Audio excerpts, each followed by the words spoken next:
She chose not to know who he was. That choice would cost her more than knowing ever could. Rain ran off his clothes and pooled at her doorstep. The boy's fingers were locked into his father's sleeve, knuckles white, silent from the cold. They didn't ask for help. They didn't explain. She didn't ask either. No names. No stories. No questions that would make saying no easier. She looked at the child first. Then at the man, standing still, carrying exhaustion like it weighed more than the rain. In that moment, logic stepped aside. Humanity took over. She opened the door and let them in, not knowing where they came from, not knowing what kind of life he lived, not knowing that this single decision would drag her into a world built on power, secrets, and consequences she could never outrun. By morning, nothing in her life would feel ordinary again. If you believe one human choice can change everything, stay with this story, and subscribe for more cinematic stories like this. She handed him a towel first. Not a blanket. Not questions. A towel. It was a small thing, but his hands trembled when he took it.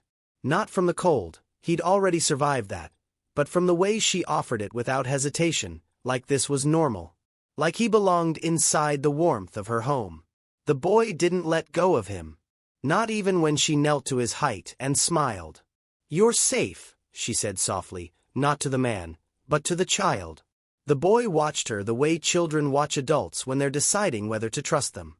He didn't nod. He didn't speak. He only loosened his grip slightly, enough to breathe. That was when she noticed the bruise. Not fresh. Not dramatic. Just faint enough to tell a story no one had bothered to listen to. She didn't ask about it. She gestured toward the couch. "Sit. Please." The man hesitated. That hesitation told her more than words ever could. People who are used to power sit without being told. People who are used to fear ask permission with their eyes. He sat on the edge of the couch, posture straight despite the exhaustion weighing down his shoulders. The boy climbed up beside him, curling inward, small hands gripping wet fabric. She went to the kitchen. The kettle clicked on. The sound felt too loud in the quiet. As she moved, she felt it. The invisible shift.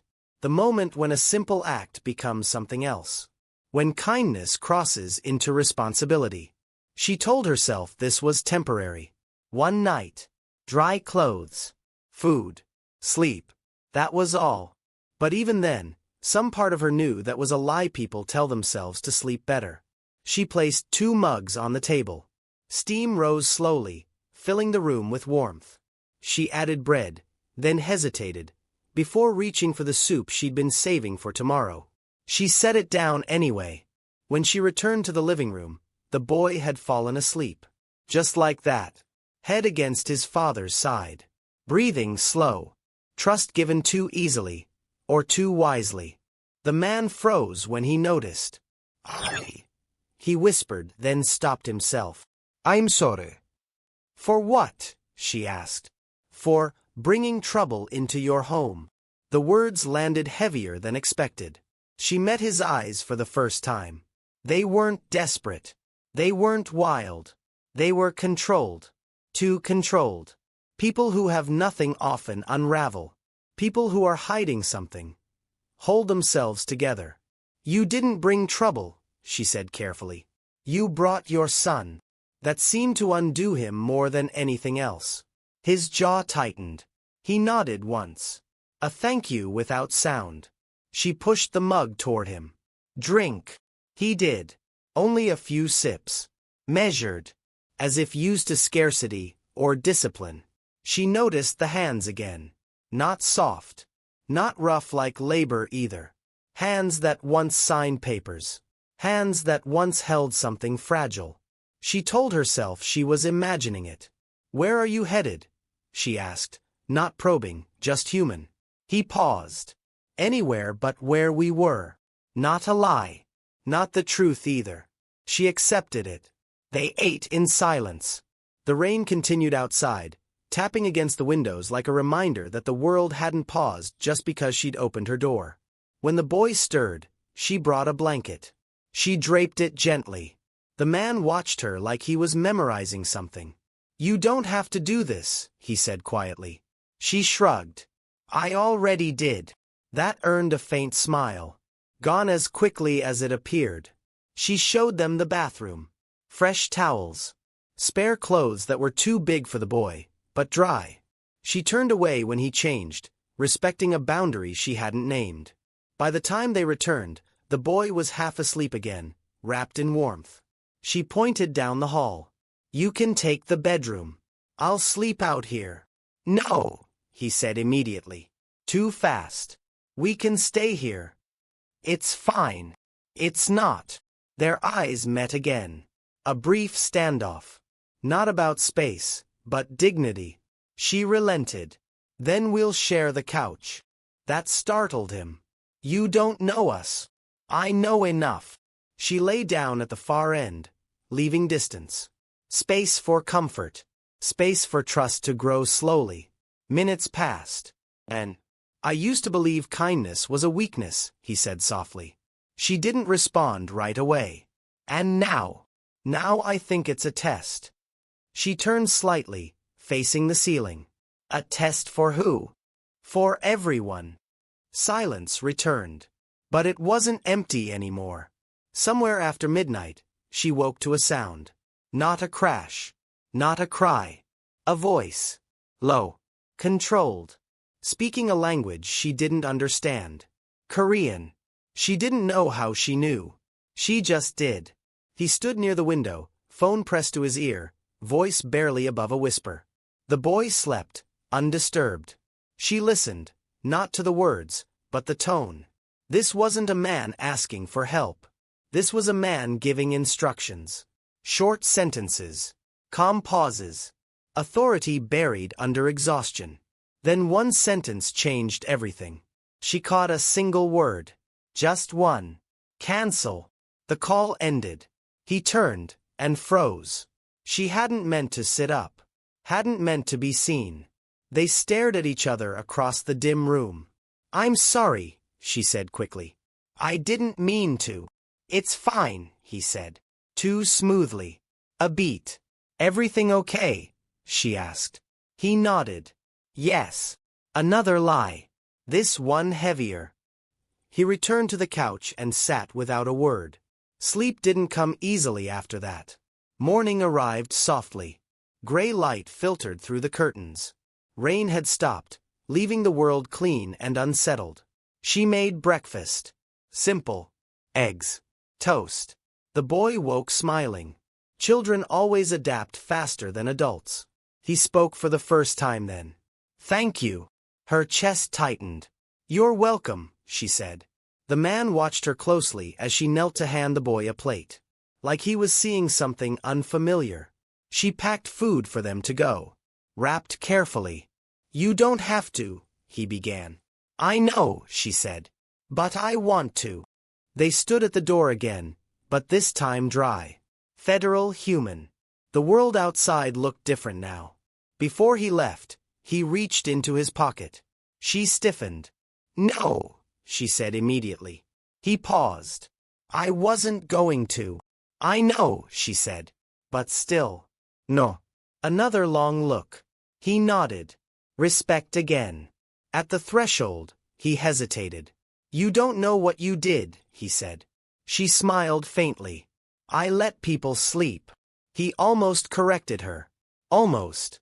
Instead, he took his son's hand. They stepped out. She closed the door. And only then did she notice what he had left behind. Not money. A phone. Modern. Expensive. Unlocked. On the screen was a missed call notification. And a name. She didn't recognize the language, but she recognized the symbol beside it. A corporate logo. One she'd seen before. On billboards. On the news. On buildings that reached into the sky. Her breath caught. The rain had washed more away than she realized. She hadn't helped a stranger. She had sheltered a man the world listens to. And she had no idea what would happen when he came back for what he left behind. She stood there longer than she meant to. The door was closed. The hallway was quiet. And yet the room felt crowded with something invisible, like the air hadn't realized they were gone. The phone lay on the table where he had left it. She didn't touch it at first. People like her didn't go through other people's things. That was how she'd been raised. Privacy wasn't a rule. It was a line you didn't cross unless you were ready for consequences. Still, her eyes returned to it. Not because of curiosity. Because of recognition. She'd seen that symbol before. On the side of a building downtown that swallowed the sky. On the news, when reporters spoke in careful tones. On screens, always accompanied by words like market, expansion, controversy. Power rarely announces itself loudly. It repeats quietly until you can't ignore it. Her chest tightened. She picked up the phone. The screen lit instantly. No password. That unsettled her more than anything else. Men who fear theft lock their phones. Men who fear nothing don't. There were missed calls. Many of them. Numbers she didn't recognize. Names she couldn't read. Notifications stacked neatly, untouched. And one message that hadn't been cleared. She didn't read it. She didn't need to. The tone was enough. Urgent. Controlled. Apologetic, but not submissive. She set the phone down like it might burn her. This wasn't her business. She told herself that repeatedly as she cleaned the kitchen. As she folded the blanket from the couch. As she wiped rainwater from the floor where their shoes had stood. This wasn't her story. But stories don't ask permission. Her phone buzzed. Unknown number. She stared at the screen. Once. Twice. She answered. Hello. A pause. Not hesitation. Calculation. This number belongs to the device registered under Park Min-jae. Her breath caught. Yes, she said slowly. He left it here. Another pause. Longer this time. Is he with you? No.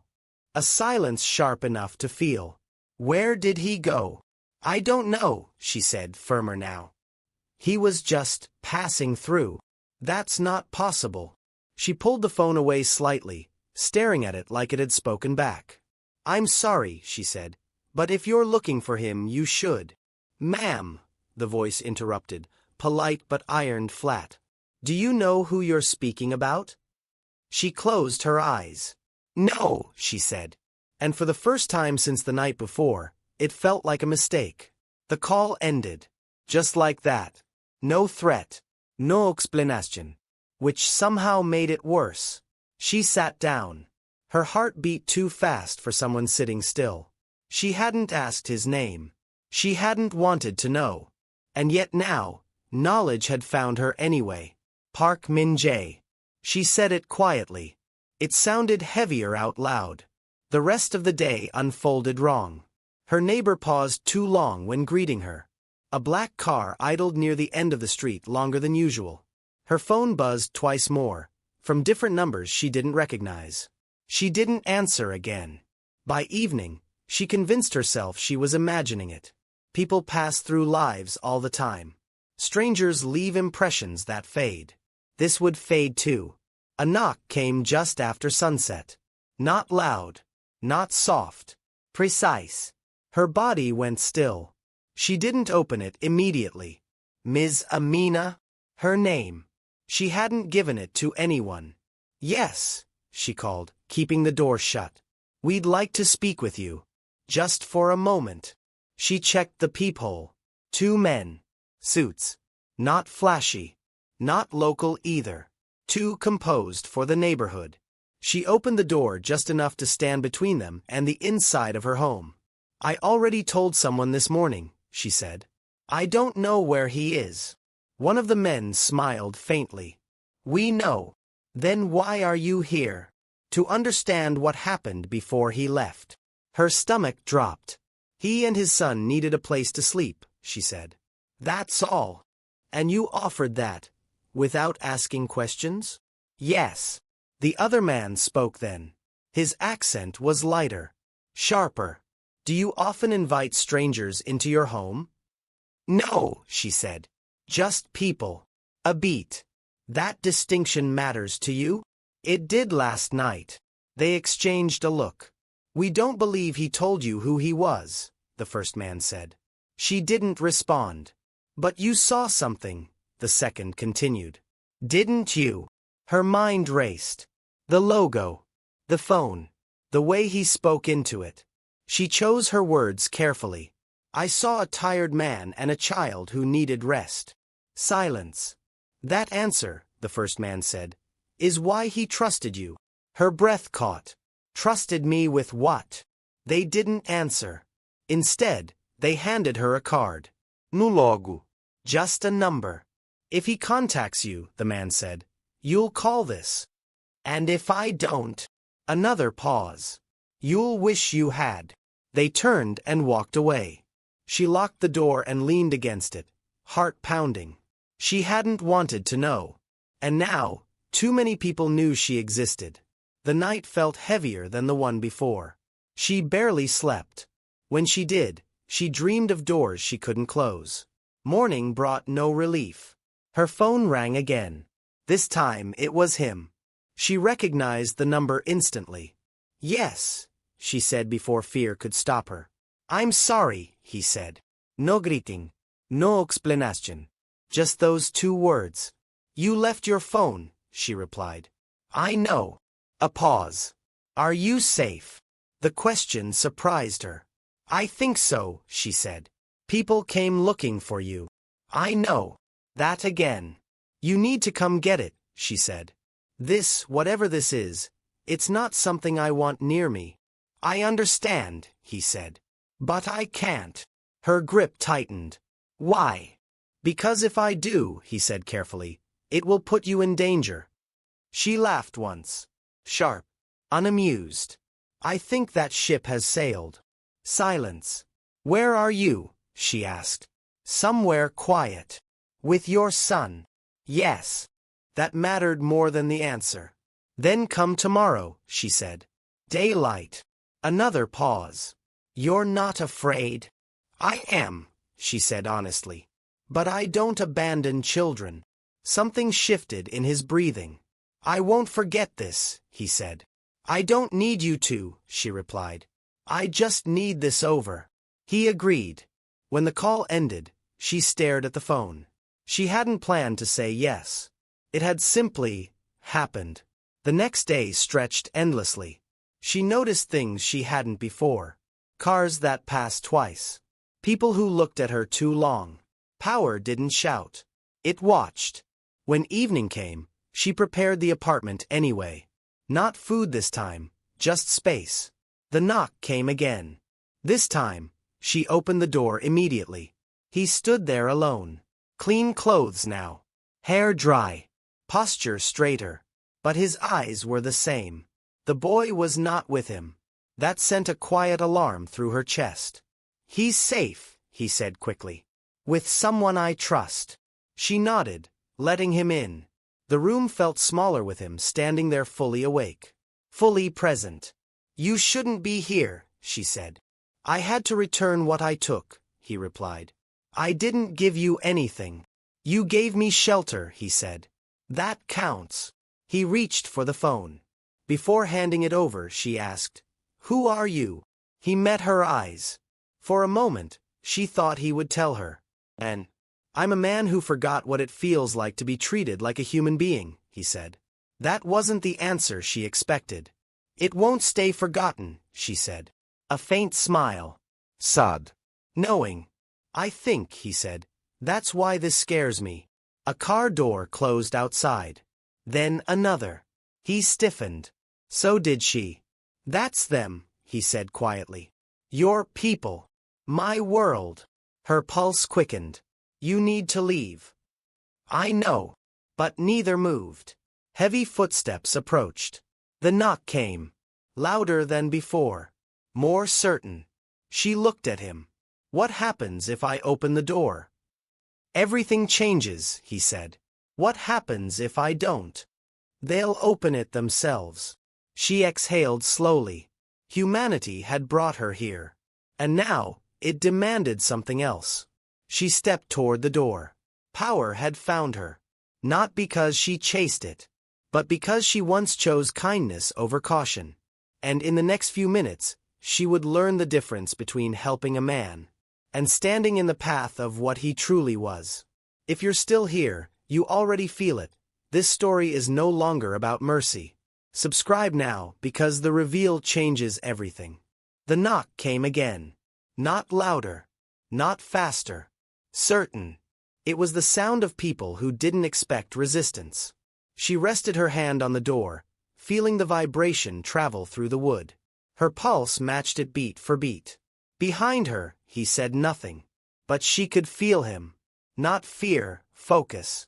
The kind of stillness that comes from knowing exactly how bad things can get. She turned her head slightly. How many? At least 4, he replied quietly. More outside. Her stomach tightened. This isn't a misunderstanding, is it? No. She swallowed. Then why here? He didn't answer. The knock came a third time. Ms. Amina, a voice called calmly. We know you're home. She exhaled through her nose. You brought them to my door, she said, not accusing, stating fact. I tried not to, he said. But some things follow you no matter how quietly you walk. She opened the door. The hallway filled instantly. Men in tailored suits. Calm eyes. No visible weapons. No raised voices. The man at the front inclined his head politely. Good evening. He didn't look at her for long. His attention went straight to the man standing behind her. Chairman Park, he said. The word landed like a dropped glass. Chairman. Her breath caught. She didn't move. Didn't turn. But something inside her shifted. Chairman wasn't a nickname. It wasn't a title given lightly. It belonged to boardrooms, not doorsteps. To power structures, not soaked clothes in the rain. The man behind her stepped forward. Enough, he said calmly. The room obeyed him instantly. The men straightened. One of them lowered his gaze. That told her everything. The power hadn't arrived with them. It had been standing in her living room the entire time. She stepped aside without realizing she was doing it. They entered, closing the door behind them with practiced ease. I told you not to come here, he said. And we told you, the first man replied, that disappearing was not an option. She finally turned to face him. Chairman Park. The words echoed. She searched his face for something new. Arrogance, superiority, entitlement. She found none. Only exhaustion. Who are you? She asked, her voice steady despite everything screaming inside her. He hesitated. Not because he didn't know. Because once spoken, it couldn't be undone. My name is Park Min-jae, he said. I am the acting chairman of Hanseong Group. The name hit harder than the title. Hanseong. She'd seen it everywhere. Construction. Technology. Logistics. Energy. A company so large it shaped cities without asking permission. Her knees went weak. She sat down slowly. One of the men moved instinctively toward her. Park lifted a hand. The man stopped. That single gesture carried more authority than any raised voice. I never wanted you to find out this way, Park said quietly. This way, she repeated. You mean at all? Yes. Her laugh was breathless. Broken. You slept on my couch, she said. Your son ate my food. I know. And this, she gestured around the room. This follows you? It always has. The men shifted uncomfortably. She noticed. They weren't afraid of her. They were afraid of disappointing him. Why? She asked. Why lie? I didn't lie, he said. I omitted. Her eyes hardened. That's still a lie. He nodded once. Accepted it. I didn't tell you because I didn't want to be seen, he said. I wanted to know what it felt like to exist without my name entering the room first. And my home was your experiment? No, he said immediately. It was my refuge. Silence fell. The men waited. He turned slightly toward them. Leave us. A pause. Chairman. Leave, he repeated. They hesitated, then obeyed. The door closed. It was just the two of them again. Like the night before. Only now, the truth sat between them like a third presence. You put me in danger, she said. Yes. You brought your world to my door. Yes. And you let me believe you were just a man. He met her eyes. For one night, he said softly. I was. Her chest tightened. That doesn't excuse it. I know. Then why don't you look ashamed? I do, he said. But I also know that shame doesn't undo consequences. She stood. You need to leave. I will. Tonight. I can't. Her jaw clenched. You said that yesterday. And it's still true. She crossed her arms, creating distance between them. Your people won't stop now, will they? No. And if I ask you to disappear again, they'll find me faster. She closed her eyes. Humanity had brought her here. Now it demanded judgment. What about your son? She asked quietly. He's already paying the price, he replied. The answer hurt more than any apology. Why run? She asked. Why hide at all? His gaze drifted to the window. Because I was going to destroy everything, he said. She looked at him sharply. My board, he continued. My partners. People who profit from chaos and call it growth. And you. I built that system, he admitted. Then realized it was killing something I couldn't replace. Your company? My son. The words landed heavy. They wanted me to push forward, he said. Expansion. Takeovers. Labor cuts. And you didn't. I refused. So they chased you. They reminded me, he corrected, who really owns power. A knock came again. Sharper this time. Urgent. Park stiffened. That won't be a conversation, he said. She looked at him. You knew this would happen. Yes. And you stayed anyway. I needed time, he said, to decide whether I was still willing to fight. Her voice dropped. And my life was acceptable collateral? He flinched.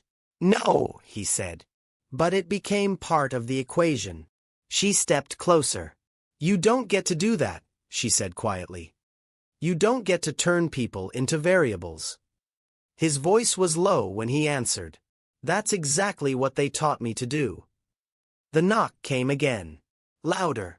Open the door, a voice called. Now. She looked at Park. What happens if I hand you over? I go back, he said. They win. And if I don't, you become a problem.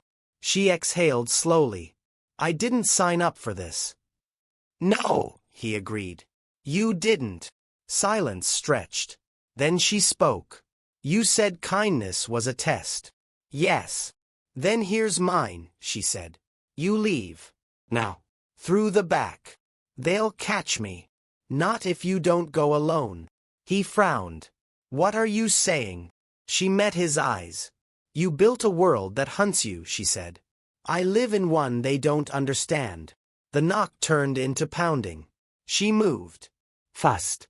Grabbed her keys. Her jacket. You trust me? She asked. He hesitated only a second. Yes. That frightened her more than anything else. They slipped out the back as the front door shook under pressure. The alley was dark. Empty. For now. They moved quickly. Not running. Yet. You shouldn't do this, he said. I already am. A car engine roared nearby. Footsteps. Shouts. They turned a corner. And stopped. Headlights flooded the alley. A black car blocked their path. Doors opened. Men stepped out. Come. Controlled. The same man from earlier smiled. Chairman, he said. This is getting messy. Park stepped forward. I won't go back. The man's smile faded. And she? He asked, glancing at Amina. Park didn't hesitate. She has nothing to do with this. The man raised an eyebrow. On the contrary, he said. She has everything to do with it now. The car doors slammed shut behind them. The alley narrowed. No exits. Amina's heart pounded. Power didn't shout. It cornered. She had opened her door to kindness. Now she stood face to face with power that didn't forgive it. And in the next moment, she would have to choose. Protect the man she helped.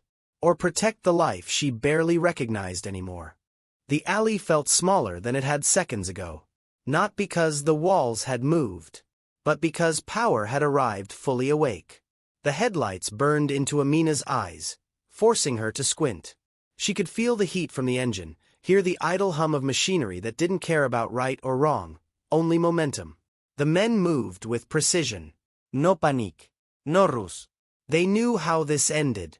Park stepped slightly in front of her. It was instinctive. Protective. Familiar. Don't, she said quietly. He didn't turn around. I can't stop. The man who seemed to lead them adjusted his cuffs calmly, like this was just another delayed meeting. Chairman Park, he said, this has gone far enough. Park's voice was steady. It ended when you sent men to follow my child. A flicker crossed the man's face. Gone as quickly as it appeared. Your son is safe, he replied. Because we ensured it. Amina's breath caught. You don't get credit for not harming a child, she said. The man looked at her for the first time. Really looked. Curiosity replaced indifference. You must be her, he said. She didn't answer.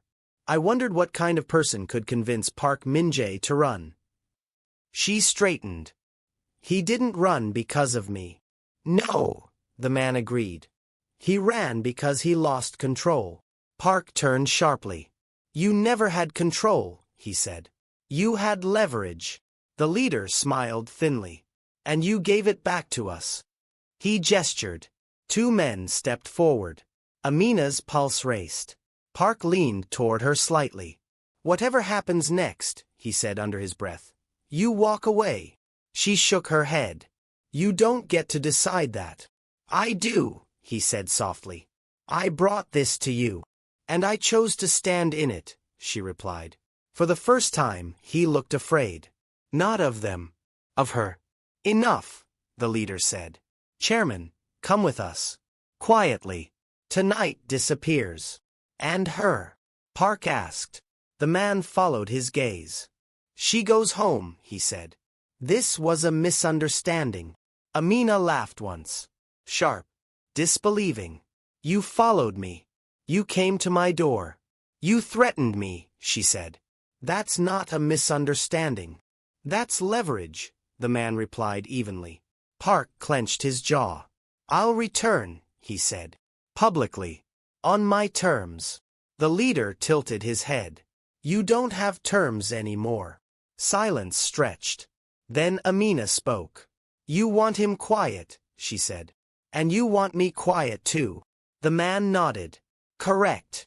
She took a step forward. Then listen carefully. Every eye shifted to her. I don't belong to your world, she continued. You can't buy me. You can't threaten me into silence. The leader raised an eyebrow. Everyone has a price. She met his gaze. Then you've already lost, she said. Because I already paid mine. Park looked at her sharply. What are you doing? He whispered. She didn't look back. You think power is control, she said to the men. But control only works when people are afraid of losing something. The leader's smile thinned. And you aren't. I am, she said. But not what you think. She reached into her jacket. The men stiffened instantly. Hands moved, not to weapons, but to readiness. Park turned. Amina. She pulled out her phone. Unlocked it. Held it up. I recorded everything, she said calmly. From the moment you knocked on my door. The alley went still. The leader's expression didn't change, but the air did. That would be unwise, he said. It would be honest, she replied. You think honesty protects you? He asked. No, she said. But exposure does. Park stared at her. You shouldn't have done that, he said quietly. I know, she replied. But someone has to stop pretending fear is wisdom. The leader took a step forward. Delete it, he said. She didn't move. Now. She looked at Park. This is what you meant, she said softly. About variables. His voice was tight. You don't have to do this. Yes, she said. Ido. The man sighed. Very well, he said. If you insist on being involved, then you'll be fully involved. He nodded once. A car door opened behind them. Another figure stepped out. Older. Sharper. Unmistakable authority. Park froze. No, he breathed. The newcomer approached slowly. Every man straightened. Even the leader lowered his gaze. Amina felt it then, the shift in gravity. This wasn't enforcement. This was ownership. Min-jae, the older man said calmly. You've embarrassed us. Park's voice was barely audible. Chairman Lee. Amina's stomach dropped. Another chairman. This was bigger than she thought. Chairman Lee's eyes flicked to her phone. Delete the recording, he said, not unkindly. She swallowed. No. He studied her. You don't understand what you're holding. I understand exactly what I'm holding, she said. The truth. He smiled faintly. Truth is negotiable, he replied. She shook her head. Not this time. Park stepped forward. Leave her out of this. Chairman Lee's expression hardened. That, he said, was your first mistake. The leader moved closer to Amina. Last chance, he murmured. Her thumb hovered over the screen. Do it, Park whispered urgently. She looked at him. Really looked. The man who had slept on her couch. Who had eaten her food. Who had tried to protect her even now. She pressed the screen. The upload began. A progress bar appeared. 10%. The alley erupted. Stop her. Hands reached. Park lunged. Shouting. Footsteps. Chaos. Amina ran. Not away, from the truth. She bolted down the alley as hands grabbed at her jacket. She tore free, heart hammering, breath burning. The progress bar climbed. 25%. A car screeched. Park shouted her name. She didn't stop. 40%. A hand caught her arm. She spun, yanking free. Go! Park yelled. She ran harder. 55%. A vehicle blocked the exit. Men closed in. 70%. Her lungs screamed. She tripped. Hit the pavement hard. Phone skidded across the ground. A boot slammed down inches from it. The leader picked it up. The screen glowed. 85%. Amina looked up from the ground. Blood on her lip. Park struggled against two men. Please, he shouted. Stop. The leader's thumb hovered over the cancel button. Chairman Lee stepped closer. Do it, he said. The progress bar reached. 90%. Amina locked eyes with Park. Norigat. Only resolve. This, she said hoarsely, is what humanity costs. The leader pressed his thumb. The screen went dark. And no one in the alley knew whether the truth had escaped. Or died right there on the pavement. If you were her, would you risk everything to expose the truth? Or protect the people you love and walk away? Tell me in the comments. There is no safe answer.